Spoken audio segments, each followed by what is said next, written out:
Before we get started, I don't speak about the pros and cons of moving to another country often, but I know it's a big concern for many of our community. And I'm proud to say I've even helped a few Canadians expat to the wilds of Florida. Now, I was recently a guest on the Expat Money Show with Mikkel Thorup, and we had a great talk. It's episode 252, if you want to listen to it, by the way. Now, Mikkel impressed me with his passion for freedom and for finding a better way in this crazy world. And he hosts an annual event in October called the Expat Money Summit and invited me to speak at the event. And I'm happy to say that I agreed. So you can pencil that in. Just to give you an idea, over 7,000 people took part in the event last year. It covers things like how to move abroad and how to legally reduce your tax bill. They have a great lineup of other speakers, including Dr. Ron Paul, Doug Casey, Dr. Mark Faber, Peter Schiff, and one of my personal favorites, Jim Rogers, as well as other experts in fields such as international law, foreign real estate, banking, and precious metal storage. Events like these are great opportunities to connect with others and who have already made the leap and network for the future with like-minded folks. This is the largest offshore event in the world today. So if you're intrigued, go to expatmoneysummit.com for details and reserve your free ticket. This year's summit will run from October 2nd through October 6th. You can use my affiliate link when you sign up and see the show notes for all the links. So now, on with the episode. Hello and welcome to the Gold, Goats, and Guns podcast for Friday, September 8th, 2023. My name is Tom Luongo, and we have a lot to talk about. It is episode 153, and I have the great pleasure of meeting for the first time outside of Twitter the great Rudy Havenstein. If you don't follow Rudy on Twitter, you should, simply because he's been banned enough times that makes him A-okay in my book. I've found Rudy to be just a delight to have as a commentator on all things financial, cultural, whatever on Twitter. And this is mostly a get to know you. This is somebody I've just really wanted to talk to for a long time. So I thought, hey, Rudy, why don't you come on the show? We'll do the thing. And that's that. So how are you? Welcome to the program. Let's do it. So doing great. Glad to be on your show. I followed you for a long time too. I love your eclectic mix of guests and topics and things. So, and your tweets.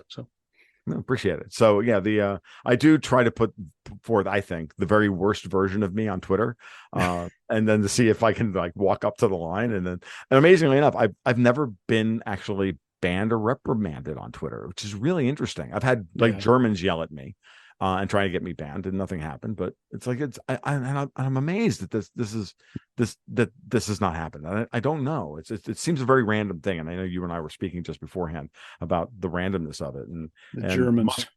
And Musk being a very interesting figure, I think, especially this week. So I don't know. What do you think? Speaking of the Germans, I think twice I've gotten an email from Twitter saying that somebody in Germany reported me for violating German law. It might probably the same thing you got. I don't know they don't tell you what the tweet was, but they did tell me that they investigated it, and I was determined to not have violated German law. So they didn't do anything, but I still don't know what the complaint was about. Although the Germans are so crazy now that it could have been anything. Well, we are talking about a society that Angela Merkel sort of broke the cherry, as it were, on on arresting people for speech online. Oh, it's absurd. It is. It's completely absurd. The UK, you can be arrested now. For saying, just offering your opinion on something. If you cause someone else anxiety. I've seen the videos where the cops are arresting people in Britain for, I'm sorry, sir, your post caused someone anxiety. What kind of nutty country is that? So I do appreciate the First Amendment and the Second Amendment. And I do like your podcast title, Gold, Goats, and Guns, or whatever. So that's a good combo, I guess. And it's funny because when I've been banned over the years a bunch of times, mostly for DMCA copyright related stuff, supposedly. A couple of times, I think it was more than that, but I like to think that I scare them more than I do, probably. But when Elon and Jack follows me, and he follows Dave Collum too, and I mentioned this earlier, which is great. We never interact, but it's great. And over the years, I thought, Jack, clearly he's surrounded himself over the years with complete idiots, but he himself seemed like a sincere guy. Like he really wanted to lean against the worst of the oppression that the Biden and the administration, the others wanted to enforce. And So when he left, but even because of that, it was still horrible under Vijaya, and then Paraga Mhm. came in, and he was awful. I mean, he basically said, "We don't care about free speech. We just want freedom of reach, whatever that means." Mhm. So, so I was hopeful when Elon came in, but I got banned under Elon too. So, Right. but I don't think it was necessarily my case for free speech or anything. They just didn't like that I had some music in my funny videos. So, and the funny videos are because a lot of my stuff is very sobering to read, and so I like to joke a lot so that people don't like go down the doom loop that Right. I get a lot. And like I was reading one of your tweets right before I came on. I think you were commenting on Robert F. Kennedy Jr. Hmm. Because I still am like, I still say things on podcasts like we got to vote these guys out, and then I read comments from you and from other people that I respect who say, like you're nuts. There's no way of voting your way out of this. You're so naive, and I'm like, I don't know. I guess I'm because I have grandkids and stuff. I'm still hopeful that we can get out of this without something really bad happening. But hope is not a strategy, right? So No, it's not a strategy, nor is it a plan. yeah. And to be perfectly honest, like I agree with, or I sympathize with the sentiment Mhm. that we can't vote our way out of this. It doesn't mean we should stop trying, and it doesn't Yeah. mean we shouldn't continue to try to influence the political process as best as possible. But as a kind of a hardcore libertarian, I've always said, dude, if the voting changed anything, they'd outlawed it years ago. Like, That's a good, yeah. and so, but no, but even then, knowing that still doesn't mean that you don't engage, because there are a lot of people out there, which is what I said this afternoon on Twitter, that still believe that the system functions in some way. And I meet people here, especially down here in the South. I'm from Florida. I meet Yeah. people in the South all the time who still want to believe that there's the semblance of the quote unquote old America, that fairness and justice and the even the spirit of the Constitution is still alive.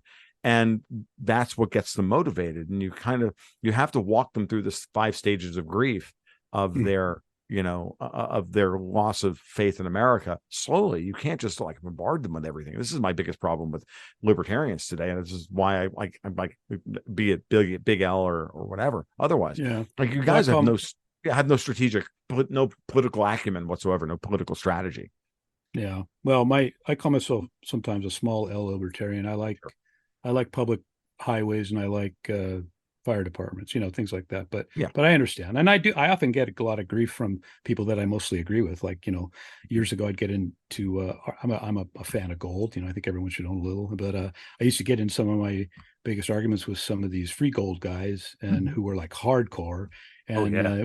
we probably agree on a lot of stuff. But and same thing with libertarians. Sometimes libertarians, like, I love Abe Lincoln. Don't tell anybody, because that gets me in a lot of trouble, because I understand Abe Lincoln, and he did a lot of things. But anyway, just for my own weird reasons, and about his basically the way he grew up and learned, and I think he's the best writer in the English language I've ever read. So that's Mm. but that's just, I don't want to get off on Abe Lincoln, because a lot of libertarians Oh, hate him, I and I can actually, understand why. no, I But mean, honestly, no, Rudy, it's okay. Like, yeah, I've come to have a different appreciation for Lincoln. I mean, I've said for a long time, I like, welcome to the Sunshine Republic of Florida, recite the oath at the border, get out, which is, yeah, Lincoln was a tyrant. yeah, Lincoln was a tyrant, but at the same yeah, time, when you think about when you really start to like look at the geopolitics of the day, and yeah, you put it into the context, the Civil yes, War or the recent unpleasantness in the context of the British desperate desire to get their colonies back. yeah, Well, then maybe the South may have been right philosophically, but it's pragmatically, were they really? yeah. And it's like you win the battle to lose the war. And I've come to that, at least that understanding of Lincoln, and I know that's way too nuanced for too many libertarians at this point. So, Yeah, uh, nuance is something that's very hard to come by, because on a lot of issues I consider myself nuanced, but a lot of mhm, people, you got to be either black and white, you got to be one or the other. yeah, And this so world is too complicated for that. yeah, it definitely is. But someone asked me one time, because I get a lot of like people that are, everything's going to go to hell in the handbasket, which you heard 60 years ago too. But Sure. people, someone asked me one time, why are people so awful? Because I probably posted some Epstein story or something, and I said, well, the better question is, why are so many people so good? So I still have faith in the goodness of people. I quoted I retweeted a Charles Barkley quote today, where he basically just says, I think most black people and most white people are good people, and I think the powers that be want us to fight each other to take away attention from them getting all the money. And I have a post or two of my own on the same subject. I think a lot of the distraction in the media is to try and get people to fight each other, Mm-hmm. so you don't look at what Hunter Biden is doing or what Jared Kushner is doing or any of them. And so I'm bipartisan on all that. I don't. I'm not. I think that's part of my appeal too. Is I'm not a Trump guy. I'm not a Biden guy. Right. I mean, I do. I have posted a few posts that I like RFK Jr. simply because my pinned tweet is I'm anti-war and I'm anti-kleptocracy, and I think he's talking about that kind of stuff. And Mm-hmm. which Trump touched on a little bit in 2016 when he was running, but then once he got elected, I never, he didn't seem to touch on that much anymore. Yeah. But Trump was Trump's presidency was weird, and well, he appointed some. I just always looked at it as Obama's third term with neocons, keeping Trump distracted. Like that's what I Yeah. felt. That's why I came to the conclusion that, and this is now Obama's fourth term. And That's a great.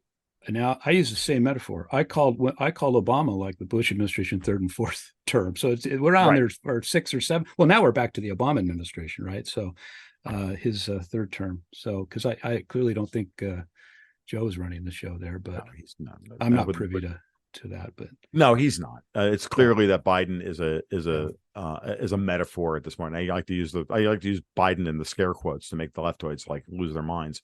Because it's not. It's clearly Obama. Yeah, well, I've had people too sometimes, like getting back to the voting thing, and Mm-hmm. after I do a podcast or something, they're like, why didn't you, or on Twitter, why don't you talk about this, or why don't you do that, or why don't you go? One guy recently, and God bless him, he says they're all protesting in front of the Federal Reserve every week or something. I sent a picture. I said, that's great. But I tell these people, I do what I do, and you do you, and I'm not, I like what I do. My purpose coming here originally as Rudy Havenstein was to educate people about something that I think is a huge influence. I mean, on the American economy, to the detriment of about 90% of it, and that's the Federal Reserve. So Mm-hmm. I think a lot of people have, if not learned from me, they've become aware of, gee, I didn't know. I get that all the time. I didn't know that. And Right. this started back 30 years ago when I would send emails because I'm like, don't you know what Greenspan's doing? Don't you know what, later what Geithner's doing or what, Bernanke's doing? And they didn't. And these are educated, smart people. And then we got an idiot like Krugman this morning. He says, what was his quote? If look at Krugman's basically just a series of idiotic statements on his Twitter account, but he's such a clueless, cloistered, neoliberal idiot. And like today his comment was, I talked to several smart people and they were unaware that inflation has come down. Well, you know what, Paul, go to a supermarket parking lot and talk to people. You'll find that. And Paul Krugman's point was, they're how ignorant these supposedly smart people are because they don't realize that inflation is not a problem.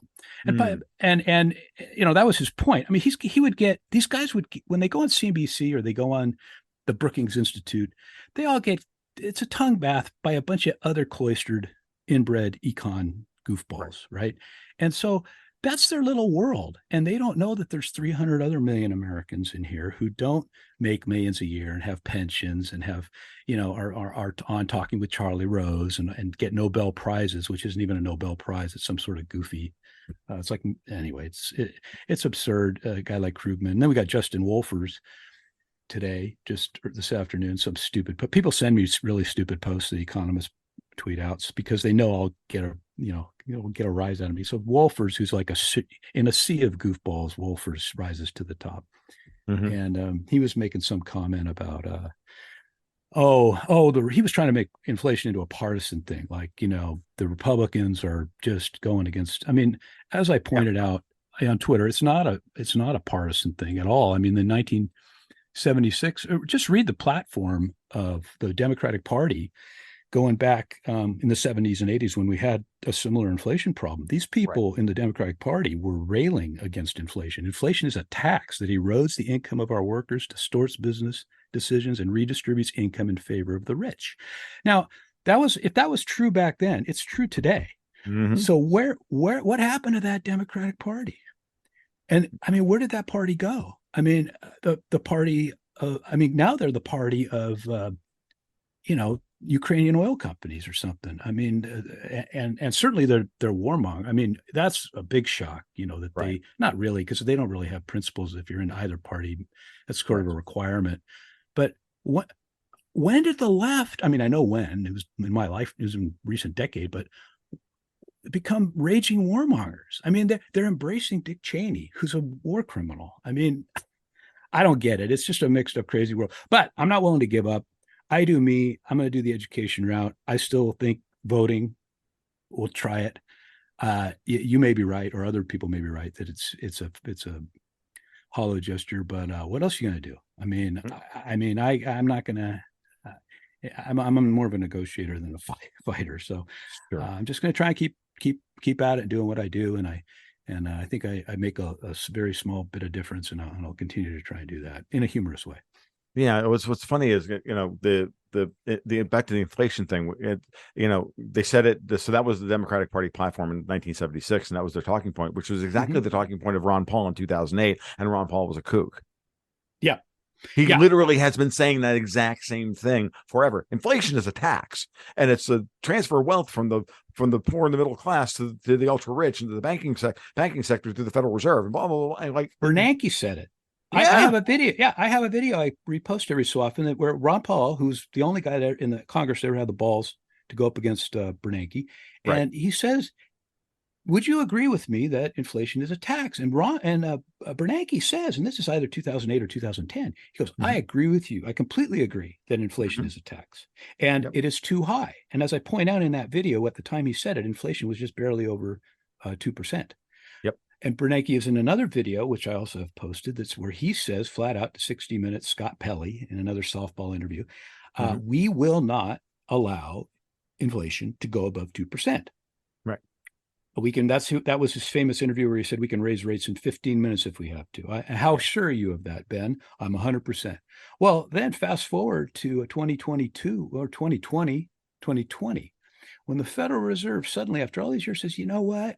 This 2% inflation target that we made up, Mm-hmm. it's not good enough. We've spent some time at 1.5%, so we're going to need some time at like 3. So these idiots, they talk about average inflation targeting. I have a great video by you know, Mm-hmm. uh, Jim Bullard, who's a complete, goofball who just retired. Yep. And literally what they're saying is, we want your cost of living to go up. We want to lower real incomes. I mean, that's what they're saying. No, when they say they want a higher inflation rate, and they said that, and you know what? Then they got it.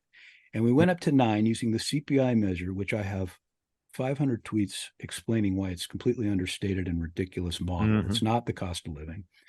And then now they panic, and then now, they got rates up to historically average levels, Mm-hmm. and literally average levels over the last 60 Yep. years, and everyone's freaking out. And there's a great quote someone put from Jim Grant that's something like, "It was the 0% rates for a decade plus that made the 5% rates dangerous." And Yes. that's so true. And there's no accountability ever for any of these guys. None of them. Bernanke is making tens of millions a year as a show for Citadel and Pimco and God knows what else. You got Yellen raking in speeches in her post-Fed pre-Treasury years. These people are aristocracy. They can make rules that never affect them. They Mm-hmm. can cause end results that they never have to suffer from. Yeah. They're never going to have to worry about the price of about their homeowners insurance that is too high. They're never going to have to worry about, can they afford a new car. None of these decisions that 300 million Americans have to worry about ever affect any of these policymakers. And they don't affect Paul Krugman. And Justin Wolfers, I'm sure, has a very nice fat pension, and he's going to be just fine no matter what happens. And that ticks me off, because these people are toying with people's lives like we're some sort of lab rats with their stupid economic theories that have proven to do nothing except transfer wealth to the top 1% over the last 30 years. So I'm angry about it. I think it's destroying the middle class, especially. And when you lose the middle class, then you kind of get into the dystopian situations that I think a lot of people worry about. The thing for me is, and I agree with everything you said. That is all something I internalized as a a kind of dark pit of my soul, right? It's then from there trying to figure out, well, was this a bug or a feature? right? Yeah. Is the Yeah. is the phrase I like to use a lot, and it's clearly it was a feature of Yeah. what they were attempting to do. Bernanke, and I remember listening to Daniel DiMartino Booth's book Fed Yeah. Up, and she It's talked great. about this, where she said, Bernanke just came in one day and said, "What 2% inflation target," and he just made it up out of whole cloth. And Powell, interestingly enough, was a junior member of the Fed governing board at the time. He was like, isn't Yeah. that like wrong? Like that's against our charter, not Right. against the Constitution, but because the Fed is clearly extra constitutional. But he's like, that's like against our charter. We can't Right. do this. And Bernanke, and no one had the balls. And by the way, you can swear like a sailor on this podcast, and I don't care. I don't, Um, but yeah. I know, but I do, and you, That's as fine. you Doesn't bother probably me. well know, Yeah. You and no one Colin, had the Dave balls to Colin. stand up to Bernanke, and Yeah. it just stuck. And now you've got Powell, I think, in a very unenviable position because, and this is the way I've talked about it, and I look, I hate the Fed with a purple passion. I hate central Right. planning with a purple passion, Yep. but at the same time, sometimes you have to realize that the giants that are fighting are beyond our control. And Yeah. the central banks are fighting amongst themselves, and all we can do is keep them being stepped on. This is the way I finally described it to Tom Woods when I was on his show last year. Oh yeah, I like him. Yeah. And because I finally got through to Tom that way, because he was like really having like giving me the doctrinaire libertarian perspective, and I'm like, Tom, think of it this way: it's just giants are fighting, and we're ants trying to keep from getting stepped on. Right. And that's the best we can do in this scenario, and hope. And what we need to do is just kind of line up behind the giant who's the least bad. Yeah. And Well, as bad as the Fed is, yeah. oh my God, is the ECB 10 times fucking worse? And Yeah. that's the thing I've been trying to get across to people for 2 years now. Well, it's interesting that I have a thread from a great article written by Chris Leonard, who wrote a great book called Lords of Easy Money, which everyone should get. And it's not a perfect book, but it's pretty darn good for a mainstream business reporter to be one of the few who seems to get the way that the Federal Reserve transfers wealth upwards. He actually seems to get it, and I like that, and I respect him for that. So I did a couple of threads based on his articles that he wrote, and he does talk about Powell initially being critical of Bernanke, and there were others too, like Honig, but Powell quickly kind of tucked his tail in his legs and started voting the party line. I think Bernanke is a true sociopath. I have absolutely nothing but contempt for that guy. I think he's one of the worst things that ever happened in the United States of America. But Powell, I had hoped for him. Remember when he came in, he was like, people were like, oh, he doesn't have an econ PhD. And I'm like, well, that's the best thing about him is that he doesn't have an econ PhD. Most of the academic econ PhDs are functional idiots. But Powell seemed different. He's from the private equity world. Well, which is bad enough. And that was probably not a good sign but he did come in, and in 2018, remember, he raised rates to like 2.4%. And that would have been a good time to do it because we had so much trillions and trillions less debt back then.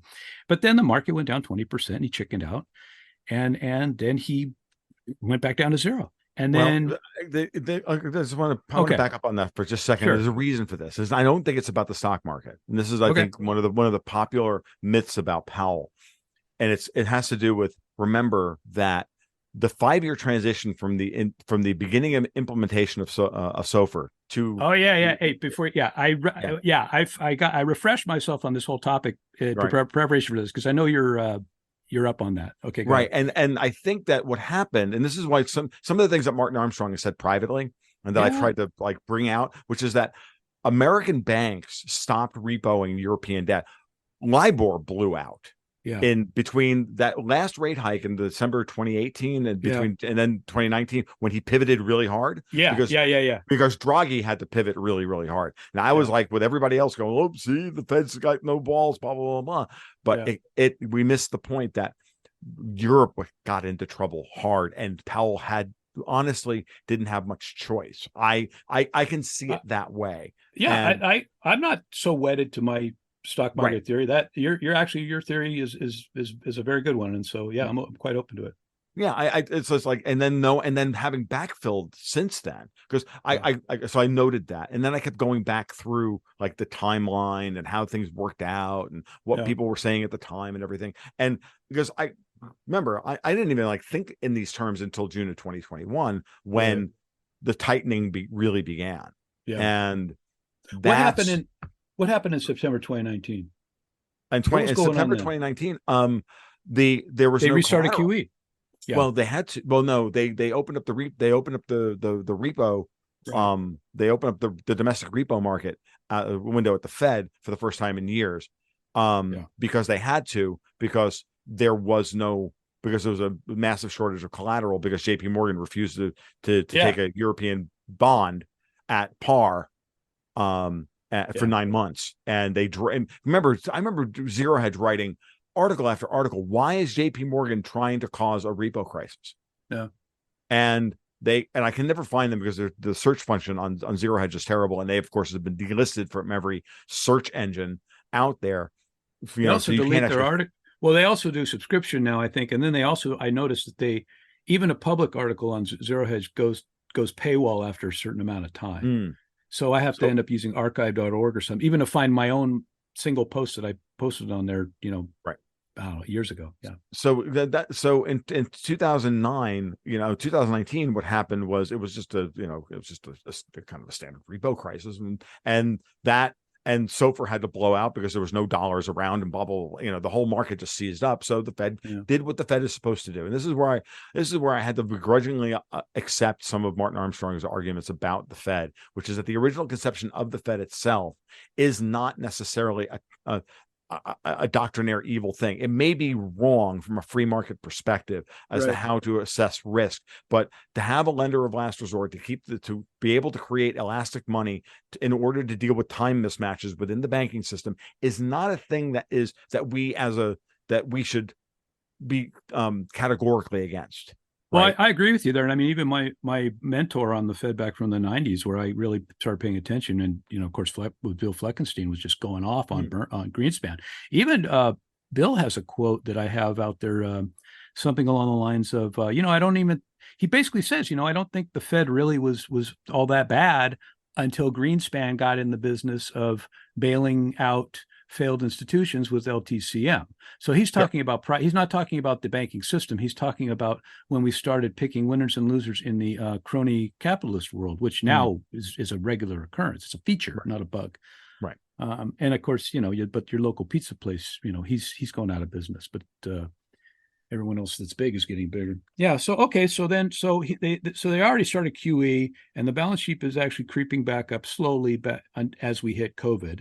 And then they just go nuts. I mean, well, they didn't have any choice because Trump signed the CARES Act, and there was nothing Powell could do. Did they have to I'll buy be honest with you. MBS? Did What's they that? have to buy mortgage backs? Did they have to buy They may 2.7 have trillion? if No. the things. I don't know. I mean, you can make the argument one way or the They'd other. never owned any MBS until 2009, and I think that's the way. Right. We No. I gee, agree with that. I agree with. Go back to Lehman Brothers. Oh, Bernanke just bought everything. It was everything Bernanke did was wrong. Rudy, don't get me wrong. I was talking about COVID. What happens? But I mean, Randy Woodward. I don't know if you know Randy. He's a guy. I don't know him, bonds. but I've watched him a few times. He just seems like a savvy guy. He knows the banks. He sells bonds to banks. So, maybe he's got a little bias there, but he has a little short clip of video that, again, all this on my feed. I mean, I post, there's a tweet for everything from me, over 10 years, but he talks about, why did the Fed buy MBS? He goes, our banks were buying the MBS. Sure, they were dropping, but we had buyers. There were buyers for all these MBS at the right yield. And his theory is, I think they were bailing someone out. He heard some rumors, maybe it was someone in Europe, but it wasn't a banking system bail. He's probably bailing out some hedge funds. Just like I had a lot of smart guys on Twitter that run a lot of money that would DM me about, all the stuff. A lot of the stuff that was going on in March 2022 was not to help the economy or the taxpayer. It was to bail out highly leveraged hedge funds. That's why you see Bill Ackman and Leon Cooperman crying on TV periodically. It's when their net worths are threatened. And that's another thing that really bugs me. You never see these guys. They don't care about the little guy until their own net worth is threatened. And then suddenly that's all about the little guy. A guy like a Barry Sternlicht, Barry Sternlicht. Oh, and here's the other thing lately that's ticking me off. You want something here is let's raise. Okay. So you just said Bernanke pulled the 2% target out of the same place Kashkari pulled the 700 billion TARP, right? Not out of nowhere. Their mandate is stable prices. So it's just, go ahead. I'm losing my train of thought there. I'm just rambling. Right. What I was going to say, and don't get me wrong, I don't think Powell's any kind of white knight. And they Yeah. don't. And as one of my patrons said to me along a couple of years ago, he said they don't call him private equity Powell for nothing. Okay, No, that's but right. right, I got a but great thread on him. Yeah, right, his but private at the equity same was ridiculous. right, and so yeah, and the but if I'm going to be generous, and I've done this before, I've even gone through and I've been generous to Bernanke in the past. Not that I agree with this, but I'm able to like separate my personal opinion from, okay, let's look at it from Bernanke's perspective. Let's do our best here, right? Yeah. Let's be generous to him. So let's be generous to Powell in this moment and say there must have been something systemic that he was trying to avoid at that moment in time, along with the idiocy of Trump signing the CARES Act, which was the dumbest, which was the death knell of the Trump administration. But just to like, because I remember writing back in 2019 and late into early into 2020, I said, look, if you look at the timeline between when we had a repo crisis in 2007, right? Same thing, 2007, repo markets lock up, and the Fed steps in to assure everybody, look, we're on the scene. We're not going to let the thing go busto. 6 months later, it's like a halo effect. It gives about 6 months worth of halo effect. And then in March of 2008, Bear Stearns vaporizes. Well, I had been calling that entire time saying, if these things are similar, then target March 2020, something bad is going to happen. And right on schedule, they create COVID. And I can make that argument that COVID was done for a couple of reasons, either to force Powell back to the zero bound and bail some people out, or Powell was, okay, well, if you're sending me back to the zero bound, I'm bailing out my friends. There's a great article by an Italian socialist named Fabio Vighi, who basically makes the claim, it's a very interesting claim, which goes along with what you just said, that, we didn't have to close the markets. We'd have to close the markets down because of COVID. It was something like we had to close the markets to save the market because the markets were failing. In other words, we were bailing out people that were losing. When I lost my train of thought back there, I was thinking of Barry Sternlicht, who had a tweet. He's worth like $5 billion, and we've been hearing this more a lot in the last week or two, where you hear we want to raise the inflation target from 2 to 4% or to 3% or 4%, and of course, a billionaire doesn't worry about his cost of living. So I expect that from Barry Sternlicht. But these guys are constantly looking for ways to transfer money upwards. And what bugs me is all the guys on CNBC and all the guys that write for the New York Times and the Nick Timoroses and all the other guys who are just trying to get another book deal where they can write about how great Powell is. They don't understand that there are people out there struggling right now with this 2%. People would kill to have inflation just be 3% or whatever it is right now. Right. It's not in the real world. Now, in the CPI, where new car prices didn't go up for 25 years because of hedonics, maybe they can make CPI whatever they want. It's a model. But these guys when we bail out all these guys and they're trying to transfer wealth up and they're trying to raise the inflation rate to devalue the currency, it's hurting real people. I've mentioned a few times on my Twitter feed lately, the local food banks here are record demand. And as someone just said the other day, they had a shocking rise in just this month. And that's on top of the shocking rise in recent months. And these aren't poor areas. Right. And you do a search and it's all across the country. It's not localized anywhere. Right. No, and I just wanted to bring that up before I forgot. That was when I lost my train of thought there, because this raising the target, you're basically saying we want to screw. Inflation is a tax and is the most regressive tax. And I've been fighting people on FinTwit for 10 years who are such smug, smarmy little bastards, either living at their home or they're econ majors. In fact, a lot of times I'll check and I go, oh, he's an econ major. And they really believe that inflation somehow is magical. Like if inflation is 20%, I've heard, and then I hear these money managers. I've gotten into arguments with them over the years. They're like, with a straight face, we need 10% inflation for like 5 years and that'll solve all our problems. And I'm like, you're insane. Then you're going to be careful what you wish for. Yeah. And then to the point about food banks, I remember being on with doing a show with the Duran's Alexander Mercouris, and he's just like, I live in, West London. We're not talking about, we're not talking about, the slums here, and the food line and the lines at the food bank are around the block. Right. And he's multiple times so it's been in London, it's everywhere. And the thing is, yes, I'm talking about people that have. I can't believe these people would even consider going to 4%, and then anybody would say it with a straight face. It's insane, and I think they do all the time. And it just drives me insane because these people are so in their own little bubble. That's why when I'm debating smart guys, and they're very smart guys, some of them, and I'm like, you know what, on FinTwit, it's going to be 50-50, but let you and me go to a supermarket and sit in the middle aisle. We'll have this discussion. I guarantee you, you're going to get, you better bring security. It's crazy what they're doing. And I don't know. I understand why. I mean, they want to, if you're a highly leveraged guy with a lot of assets, inflation's great. It's the hyenas of finance, as Thomas Mann said, that profit. It's a very small group of people. It's like the chart I always post. Look at the percentage of the wealth held by the top 1%. It's literally a 45-degree angle from left to right since 1990. Same thing with middle class, the 50th to 90th percentile. It's a 45-degree line down. I just reposted it today. And yet, Nick Timmeros never mentioned it. Steve Leisman never mentioned it. No. These are the cloistered reporters who are allowed to talk to the question the Fed. How come we don't have Jim Grant at a Fed press conference? No. How come we don't have Martin Armstrong? How come we don't have you? How come we don't have Dave Collum? How come we don't have? Well, I know why, because they want their shills, and they'll even say it in the Kansas City Fed Jackson Hole thing. They say we're having certain reporters there, but only the ones who are not going to influence the proceedings. Like, meaning raise your hand and ask a real question. Right. And if you look, Hilson Rath just wrote a love story about economics called Yellen. I mean, he describes it as a love story. Okay, Hilson Rath. I was calling Hilson Rath Janet's grandson 10 years ago on Twitter. I mean, my early stuff. Right. Nothing new under the sun. And then Timmeros just came out with a book where he talks about how heroic the Fed was during COVID. And then Jenna Smialek, who's the Wall Street Journal's main reporter, she just came out with a book that Jason Furman was gushing over. So it's a great book on the Fed. I mean, these are our Fed reporters. They're not reporters. They're shills. No. And the Fed is arguably. They're absolute core stenographers. The Fed, exactly. And they're publicists and their shows, but the Fed is seriously ranks right up there with Joe Biden in terms of power and what they can do. And to have them with virtually no scrutiny at all in the major news, I mean, and even in the alternative, there is some good stuff. I mean, Naked Capitalism sometimes pretty good, but WallStreetOnParade.com. Everybody has to follow that site. There's two people there. And as they are the best on reporting on the Fed and other things. Now, as with everything, do I agree with everything that Wall Street on Parade has, or everything that Robert F. Kennedy Jr. says, or everything that you say, or even everything that I say?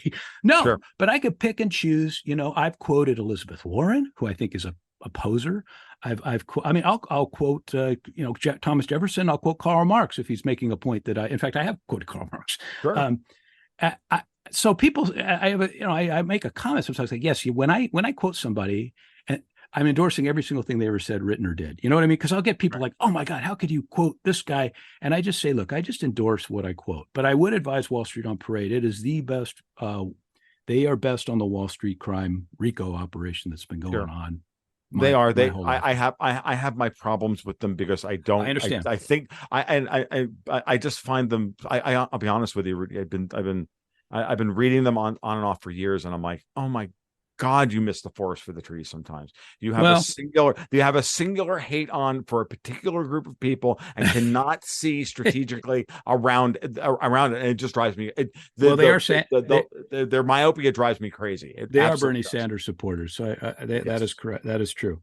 But and what happened to that guy, man? The only person I can ever remember who would at least question Bernanke like Ron Paul did was sometimes Sanders, and he's completely AWOL now. He's completely. They must have bought him off, and they gave him 3 houses.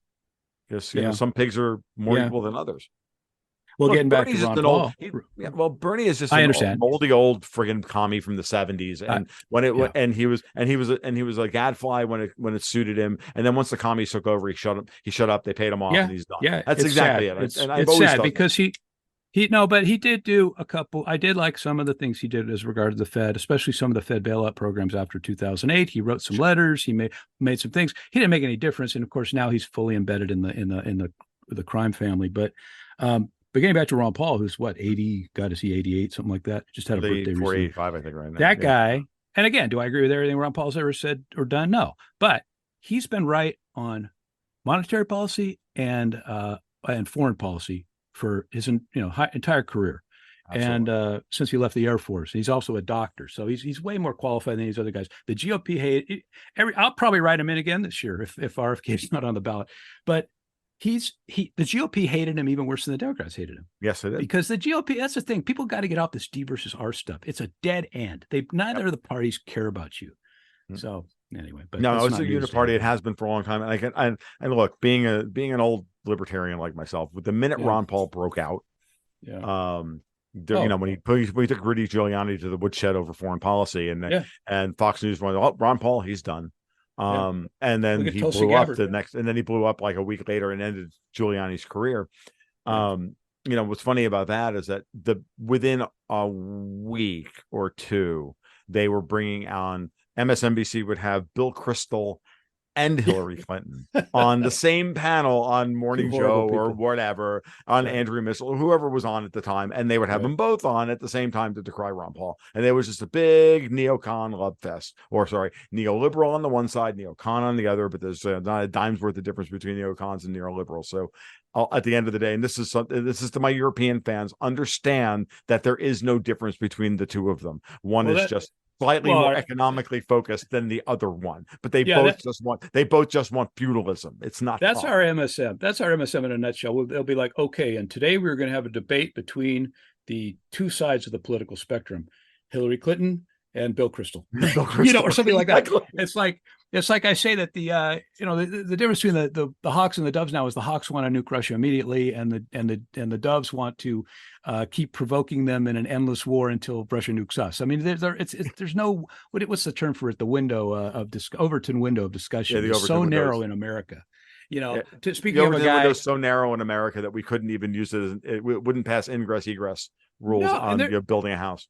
There's a old quote from Gore Vidal, who's another guy I can pick and choose to quote from, and he's like, you people don't understand the depth or the thickness of the propaganda that Americans wade through every day in the media. It's just awful, and I totally agree, and it is. And I follow some guys like Chris Hedges, I think is great, and Greenwald and some of Taibbi's stuff, and I like Taibbi's writing about the financial system back.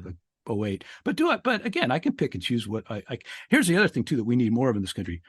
I can disagree with you, Tom, on let me know if I have a habit of banging and making noises over here. If we could talk about something like Abe Lincoln, and you're like, Abe Lincoln's the worst thing that ever happened in this country, and I disagree, and then we'll like be yelling at each other and then be like, all right, you want to go have a beer? I mean, totally. I've always been able to do that. And a lot of people now, like I said before, they have a litmus test. Here are all my issues. You have to agree with me on every single one. And if you deviate from my party line on any issue, then you're a bad person. You're a Nazi or a racist or whatever. They just throw these terms out now. They're meaningless. Well, the point of doing that is to ensure that we don't actually find out what our common ground is. Correct. Because the whole point of having conversations, which is why, by the way, RFK Jr. is absolutely correct in taking the Trump strategy from 2016 and using social media to run a campaign, to turn that into using long form podcast style media in order to break through the soundbite culture of even Twitter and the mainstream media. 100%. What he's done is absolutely brilliant in that respect. And what they are actually scared of more than anything else is the very thing. Look, Joe Rogan is the most powerful media personality in the world today because, and the man runs a 3.5 hour podcast, and it's nuts. And you've got to respect that because that's what people are actually hungry for. And they don't know how to do that. What they know how to do is stage manage Ursula von der Leyen, standing up there and issuing platitudes for 2 minutes. And then, the BBC and Sky News cutting out 30 seconds of it to let everybody know what's going on and to manufacture consent in the Edward Bernays, sense of the word. So phrase. So like, that's what they do. And that model doesn't work anymore. Right. And that's why they want censorship so much. Of course. Because there's other people that are outside of their little, New York loop that have voices like you and me. I mean, I have 100,000 followers. I started with 0. And I think if I wasn't effectively, I think in many ways, sort of not shadow banned, but downplayed, I think I could have a lot more. But, I don't have a blue check. I'm not going to pay Elon $8. I'm not going to, and I also not signing up for his, to be paid by him. I have a Substack, and I get a little bit of fun money from there. Go to my Substack, rudy.substack.com. Anyway, that's my show. But I appreciate that, but I'm not going to, if you listen to Whitney Webb, who, by the way, every podcast I say that she's the greatest. Whitney Webb, follow her anywhere you can, unlimitedhangout.com. She just says, Elon wants to have a WhatsApp. That's what this Twitter is going to become. And I'll be at that point, when I got to like send a DNA sample to him and all that, that's when I'll leave. Sure. I'm sure the Saudi, intelligence agencies already know who I am. I mean, geez, there's the articles just out today, though it's not new news, about how the Twitter had Saudi intelligence people inside Twitter. And there's actually people that are being executed or have been tortured and killed because of that. And again, no accountability. There's no accountability on any level. I mean, who was punished for Afghanistan fiasco of 20 years? Right. Who was punished for what happened in Libya after we took down Gaddafi? Who was punished for Iraq? I mean, you think about what the article. Does it make? Yeah, but there's no. I mean, it makes no. I'm doing. Oh yeah, Hillary. Yeah. What difference does it make? That's a great clip I use sometimes. It makes a difference in that the average Joe, who, if he screws up at work, he gets fired. And he sees these people not only not get fired over the years, but get repeatedly promoted. I keep bringing up Janet Yellen. She's a serial disaster. One of the worst things to happen to this country in the last 20, 30 years. She's been at the Fed off and on since 1977, as when she started there. She's terrible. And she's she's a shill for Wall Street, and it's provable. She's a doctrinaire commie, Rudy. Come on. She's a Marxist labor theory of value economist. Her husband's a commie. Yep. She's a commie. She didn't run. She ran the San Francisco Fed to allow the commies to take over. Now we got Mary Daly. She's made a lot of money. She's been very crony capitalist about how how is she worth $20-30 million and she's like some lame academic? I mean, she should be teaching reading to 5-year-olds. She's terrible, and yet she gets up. It goes back to people say, Trump broke the Republican Party or Trump broke the country at all. That's BS. This country broke in, Iraq, I think, was a big start. And then for me personally, Katrina was a big deal, the way that was mishandled. And then, but when 2008 came and the way that the Bush just abdicated to the Goldman Sachs CEO after being asleep at the switch for 8 years. I mean, Bush basically didn't believe in regulation of any sort. And I'm not, as a libertarian, I'm sure you're not a big regulation guy, but I got to tell you, any entity that is taxpayer backed should be regulated up the kazoo. Of course. It should be boring, and nobody should be a billionaire because they ran it. Why is Jamie Dimon a billionaire? He's a glorified bank manager. Why is Lloyd Blankfein a billionaire? That guy was running a hedge fund that failed, and he would be bankrupt except Goldman magically became a Fed-backed FDIC insured institution in 2008. What the hell was that all about? Oh, gee, isn't it a coincidence that the CEO of Goldman Sachs during the worst of the mortgage fraud was Hank Paulson, who now works for China, for Z. So people see that, and that's when the middle class said, "Wait a minute, this is rigged. I just lost my house, and Lloyd Blankfein is a billionaire." And that, I think, was a lot of Trump's appeal. And had the nerve to go on CNBC and said that he was doing God's work while his guys were over there at the other end of the day saying, we enjoy fleecing the Muppets. Like, it's a big joke. Well, it is. And the outrage of it. And one of the things that outrage has fueled everything about why I do what I do for a living and same all here. the rest of that and we're in that same boat. What's interesting, and this is what's the way I've been looking at this and strategizing through this, because I've always known that this moment was going to come when that the classic Misesian crack up boom would occur, however you want to put it, when we run out of balance sheet room, as Caitlin Long put it to me when she was on the podcast, and you run out of other people's money, as Margaret Thatcher would put it, all of a sudden all the big rig, the big game starts to break down. Mm. This is my problem with this is fundamentally been my problem with Wall Street on Parade for a couple of years now. But the Martins do not understand that it's no longer one big club and we ain't in it. It's a club we're not in, but it ain't one big club. It's like 7 big clubs now, and they're all fighting each other. And the best we can do is to let the sharks eat each other and wait for them and weaken each other while they do so. So just watch how it plays out. I'm curious. I'm not disagreeing with you. I'm interested in this because you're one of the proponents, I understand, of this. Is what would you? Who are the big factions in your mind that are fighting each other, that are all part of that club? In the grand scheme of things, it's clearly the New York banks are at war with the San Francisco banks. So you have that. You have a war within the Fed. You got the New York Fed and the San Francisco Fed. And the San Francisco Fed clearly, under Janet Yellen and Mary Daly, was built up to be billionaire, the banking system of the billionaire tech sector, right? Okay. I remember when I sold my house 20 years ago, for example, and to have the capital to build the house that I live in today. I remember selling it to my neighbor, right? He bought my house. I never even went on the market. I just happened to like mention it in passing to his wife in Home Depot. And they were able to get a 2% 50-year loan, like sight unseen. These are middle-class people in Gainesville, Florida. He works at the University of Florida. He makes almost no money, but they were able to get these insane below-market loans from California banks, which you could not get in Florida banks.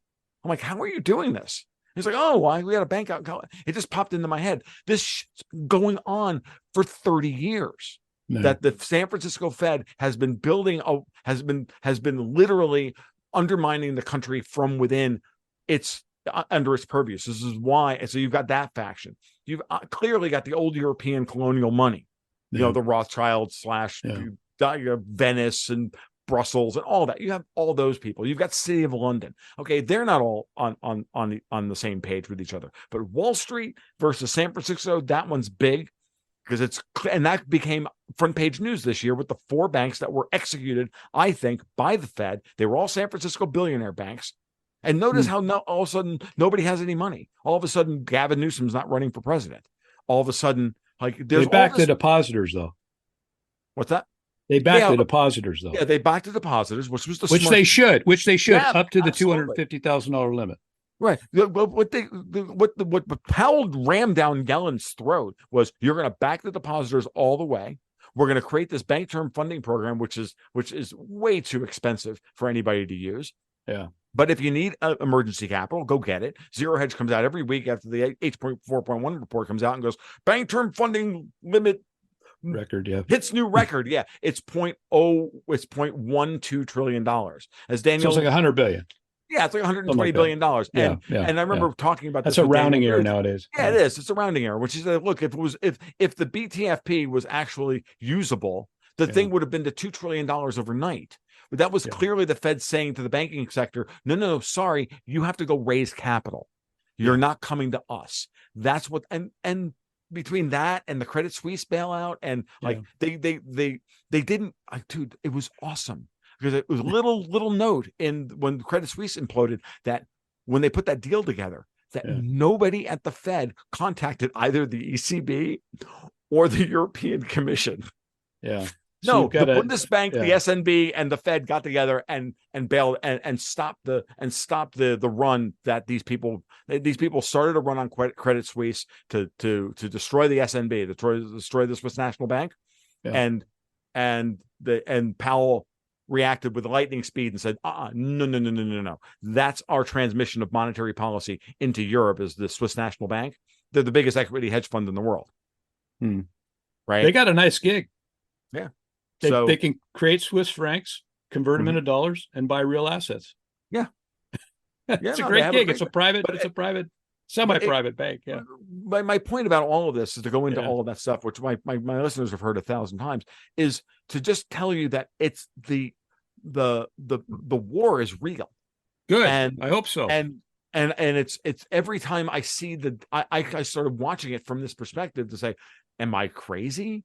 Are they actually going to war with each other? And like, yeah, it looks like they are. Like when Powell and Yi Gong from the PBOC, when Yi Gong comes to Washington to meet with Powell, as opposed to Powell or one of the members of the Fed going to China.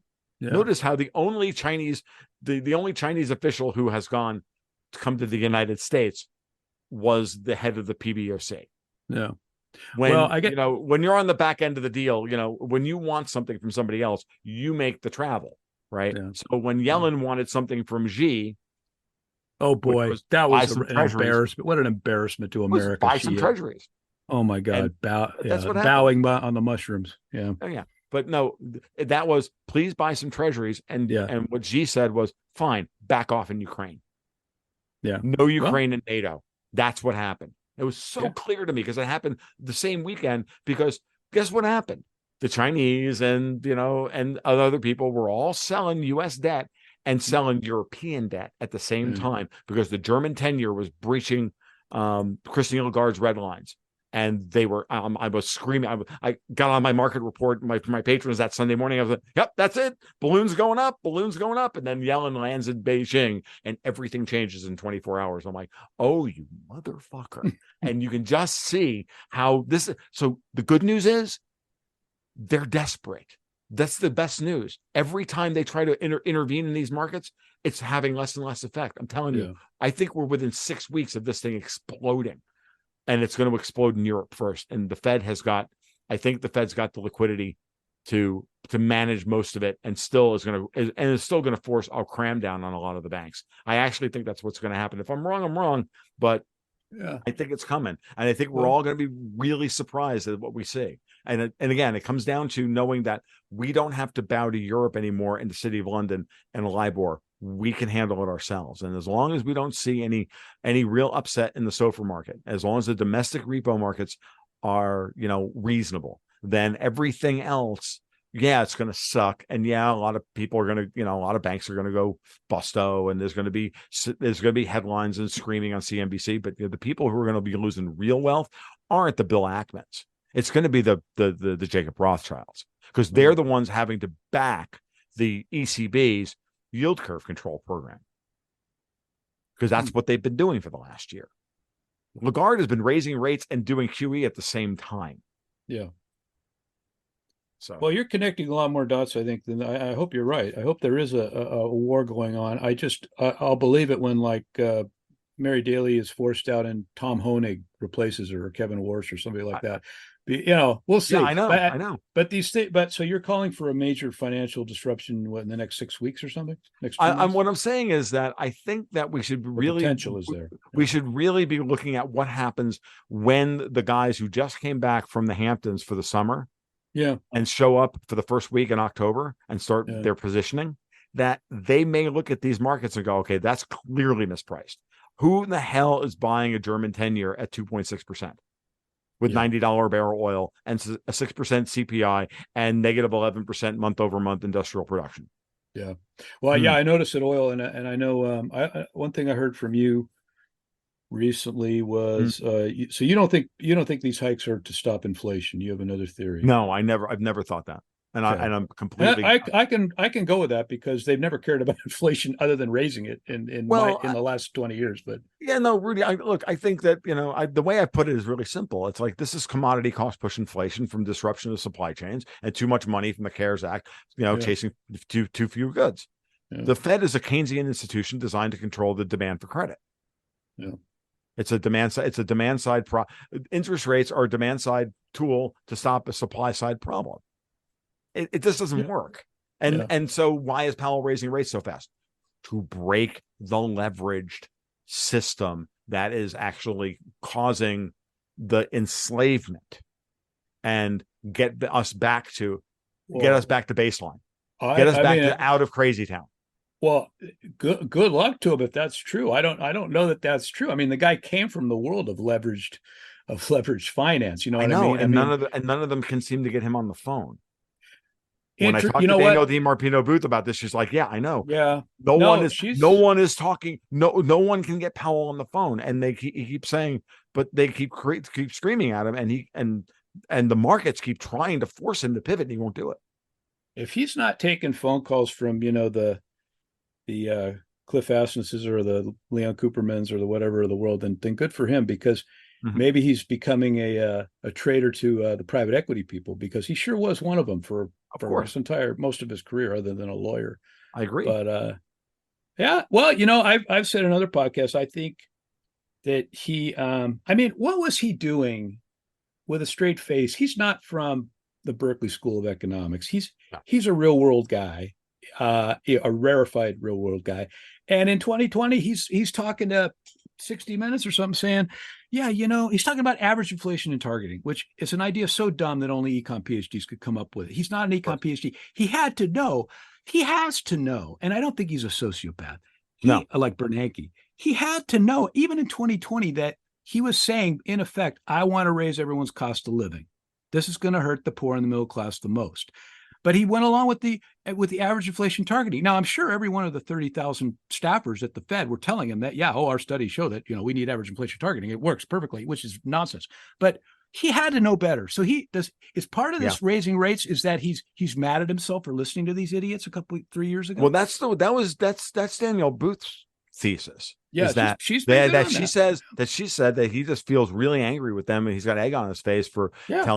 for pulling the inflation as transitory thing. I will say another thing. He was also, remember also, Rudy, that in 2020, if you were in that bubble and you're in that situation with with COVID, with the attacks on Trump, with what was coming, and I'm sure that Powell understood what the real politics of the situation were, which is that Lael Brainerd was coming for his job.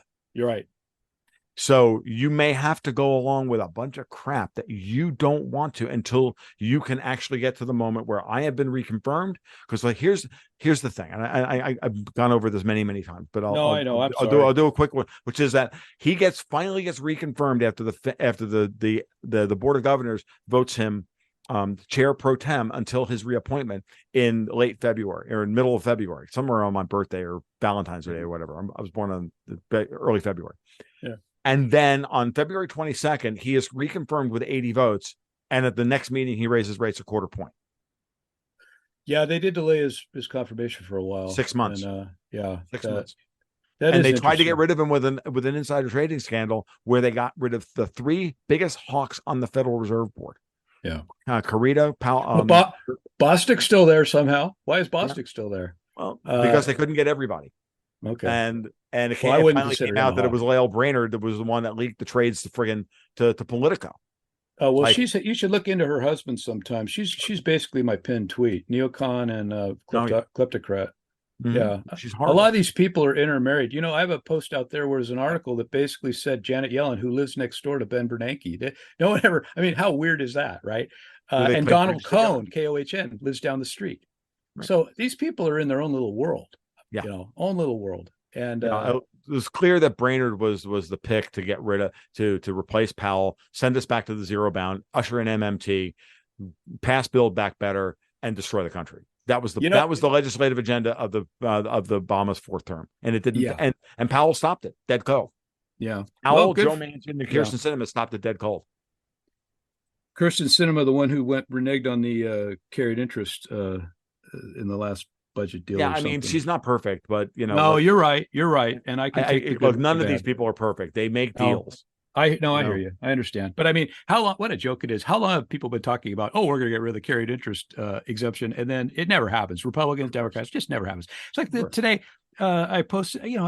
It's just so blatant, and nobody talks about it in the media. Like in 2016 and 2020, the return of Glass-Steagall was in both parties' platform. We will bring a new Glass-Steagall Act, and of course,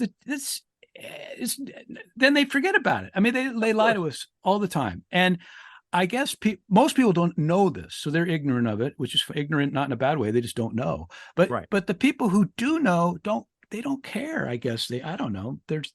I don't know. Just get out of the D versus R stuff. Vote for the Libertarian. Vote for the Green Party. Vote for anybody other than these clowns. Vote for the guy who's outside just vote for the guy who's outside the system. So now, if we were to go back to voting, this is the way I see there's many ways to skin the cat on this thing. But what's really interesting, and again, think about this, right? You have two revenge motivated populists running Donald Trump who has been wronged. And so his ego cannot allow him to be wronged, and he needs to get his revenge. And so I'm firmly okay with Trump's second term, where he just goes in and goes, you know what, put him all in jail. I don't care, and he will. Yeah. Okay, and then you have RFK Jr., who is running for more noble reasons, but he's also running for he's also has in his back pocket that they killed my uncle and my father. Yeah, and he wants.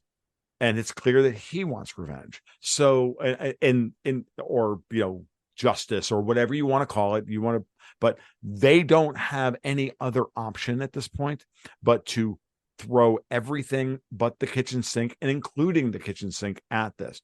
And that's why this is going to be, as Martin Armstrong's been saying this for years, this is going to be the worst election in the country's history, if it even happens at all. And that's a high bar. It's a high bar. It is the worst to be the worst election. I haven't looked personally on the polls lately, but wasn't there a poll that of all the running candidates, if you phrase it, which candidate of all these do you like the most? He's the most likable, RFK Jr. I think he is. And he's polling well enough in New Hampshire to scare them. So now they have to take that away from him. Well, I saw your comment on the tweet where RFK said something like the new DNC rules are like they can take all of his delegates and give them to Joe Biden or something. Yeah. They just changed the rules. If he sets foot in the state, then his votes will be given to Joe Biden. Well, if you're a rank and file man on the street who's still supporting either party after the shenanigans, I just don't understand it. I mean, I don't either. I don't get it. I mean, I voted for Obama in 2008 because I was naive and I believed him, and he was a liar. And but other than that, the only guy I voted for over the years was Ron Paul, and they never win. Bush, I was so angry at Bush. Bush was a disaster. That's when the Republican Party broke, was under Bush. Oh, yeah.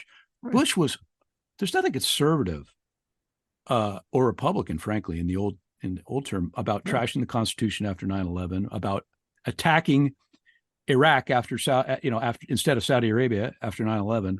And it's like saying, oh, Japan bombed Pearl Harbor, let's attack Brazil. I mean, right.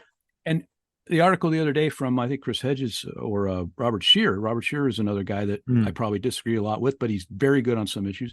And that they estimate that the post 9/11 wars, we've killed about 4.5 million people or have died, including the 500,000 kids that Madeleine Albright, feminist icon Madeleine Albright, was kind of cheerful about. Yeah, we think it's worth it. It's a tough call, but yeah, we had to kill 500,000 Iraqi kids. And she doesn't. And I point out, she doesn't say, "Hang on, Leslie Stahl." That it wasn't 500,000, it was only 400,000. And she doesn't say, no, that's fake news, that's misinformation, that's disinformation, that's Russian propaganda. She says, yeah, well, 500,000 dead kids, we think it's worth it. And then when she died a year or two ago, everybody's drooling over her like she's some sort of hero. She's not a hero. She's a war criminal. She's a villain. Absolutely. And that's the thing. The Democratic Party, the headlines, Democratic Party welcomes, Dick Cheney. He's a war criminal. But you got pictures of Bono hugging Klaus Schwab and George Bush. I mean, what is going on with? Well, I look at this. I like, does no one have a memory? This is a recurring theme. I'm here. My account here is as a historian. I say it's a record for future historians, but I'm afraid Elon's going to end up deleting all tweets after a certain number of years. So I have my own archives, and and if I didn't have ADHD, I'd probably write a book. But for me, Twitter is my book. It's 10 years of stuff, and it's all there. And sometimes I say it better than other times. And on occasion I'm wrong. My worst ones are when I say, look at this overvalued stock, and then it like quadruples. That's my biggest. Those are the ones I regret. But you know what? I don't regret it because I'm right on a lot of that stuff too. But the basic ones about the Fed and about they don't get old because nothing changes and it just gets worse and worse and worse. I mean, we mentioned, you're talking about that BTFP fund it's only $120 billion. And I agree with you. It's a rounding error nowadays. You know what? $120 billion used to be a lot of money. $1 billion used to be a lot of money. And so what we are is we're frogs boiling slowly in a pot. And that's the other thing besides the Fed, educating people about the Fed. I want them to realize that inflation, meaning maybe not in the strict economic sense of, money supply, Milton Friedman. I'm talking about the way most people use inflation to mean cost of living. Yes.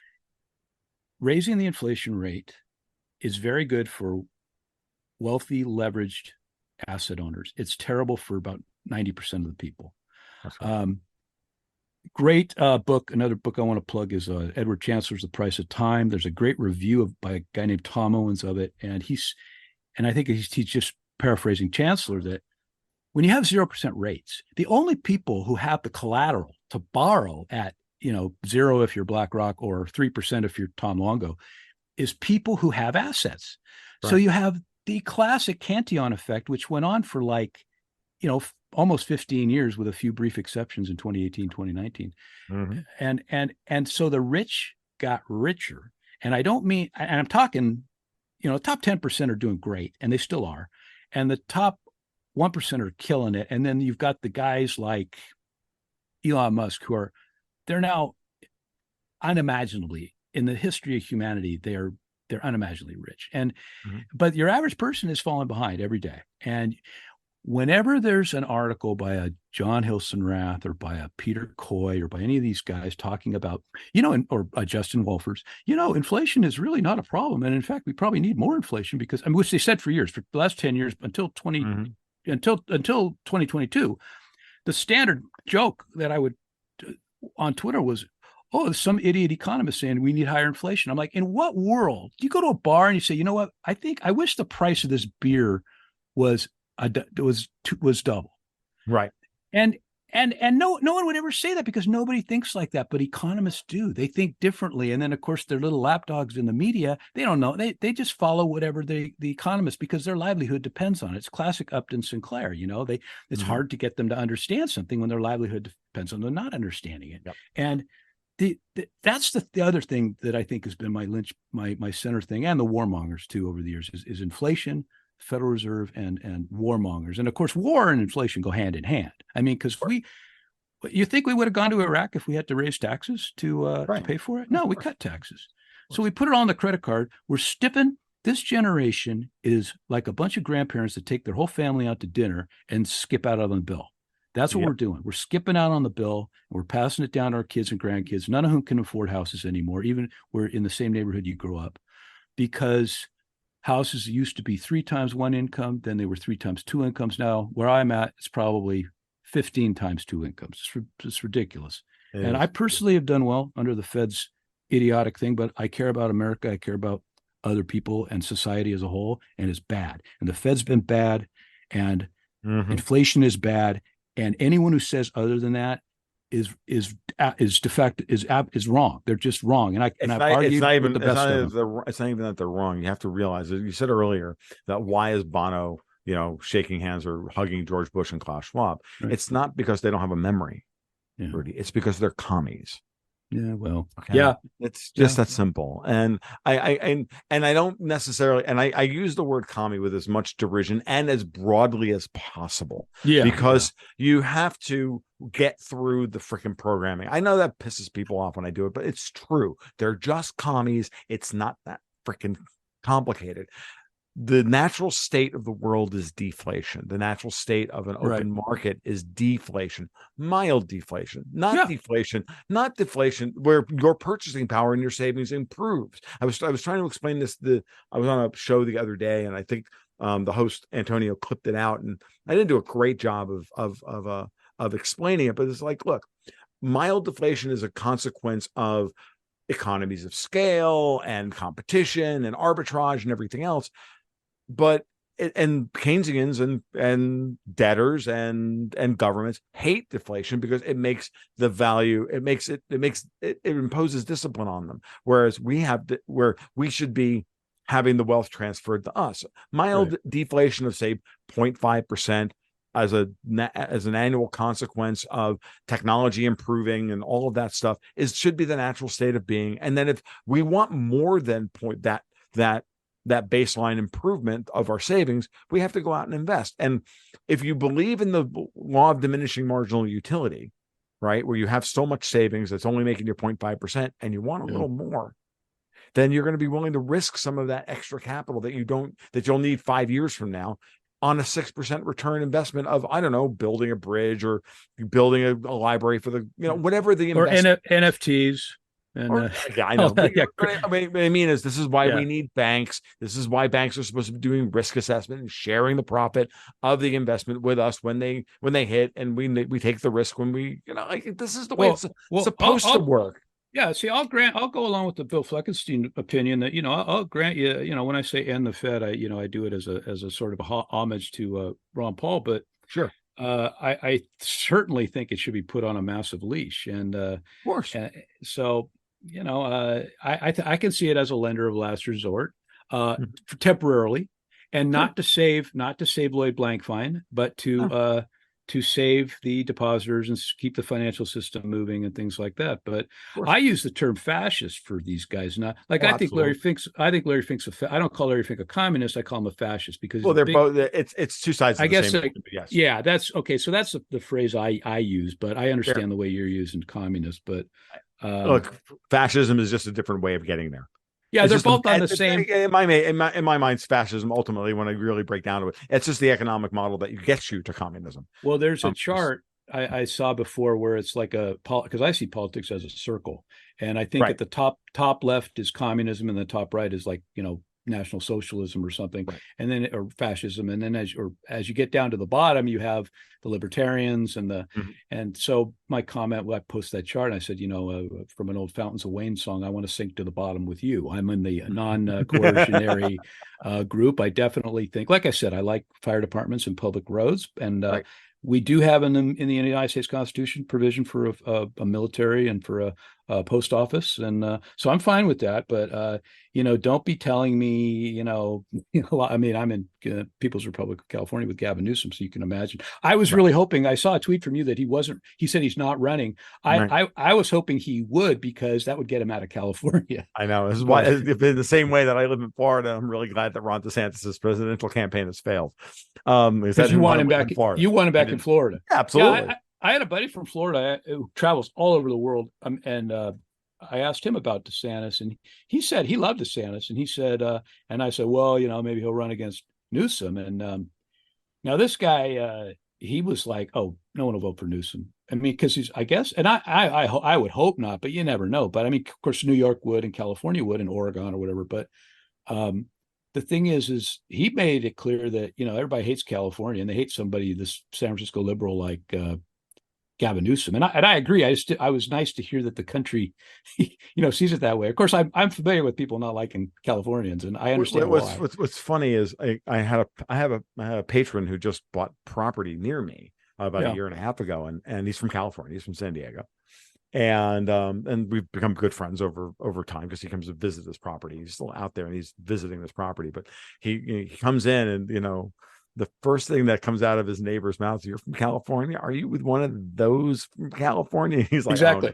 oh no, oh," and you see it everywhere. Like Yeah, when we see California license plates in places like Chiefland, I'm like, you did bring a gun, right? Because just having a California license plate in a town like Chiefland or Lake City or Palatka, that'll get you shot yeah, at yeah, this point, folks. I'm just warning you. Florida man's real, and he's really pissed off. yeah. Um, Well, yeah, absolutely. I understand that. Even years ago, they were telling people if you move to a state with California plates, first thing you do is you go and get your plates. You get your state plates. You don't want to make absolutely. yourself a target. Yeah, it's I've lived outside of California too, so it's I understand the sentiment. They we're fruits and nuts and all that, but there are nice people here, and the weather's Of nice. I course there say are. so. Of course there are. Every person I've met from California as either that has moved here, either has been great when they got here because they were expatting, or they've come to understand, and slowly but surely they're like, I really do like it here. It's much better here. The people are actually Well, like the not very really. nice. Yeah, people in other states can be. This is slower lifestyle, I guess, in the South and everything. But yeah, it's there's a number of people I know that have left or are talking about leaving. It's just the oppressive. I mean, Gavin Newsom was one of the worst COVID governors. I mean, Mhm. it was absurd. And of course, none of as usual with these guys, none of the rules applied to them. I mean, during the height of the mask mandates, he's at Dodger games, videoed with no mask on, talking to Magic Johnson or to London Breed or whatever. None of them are wearing masks. But Right. the people, it's like when I'd watch a hearing, because I'm one of the few demented people who actually put on C-SPAN and watch Yellen testify. Janet Yellen would be, she's 75 years old. I'd say she's a high risk group. She'd be sitting there, and then like 3 feet behind her would be a couple aides. They'd all be masked up, but here's Janet with no mask. I mean, you see this constantly. There's a great from that idiotic COP. I forget what it stands for. It's the climate conference they have in Europe or something where they all.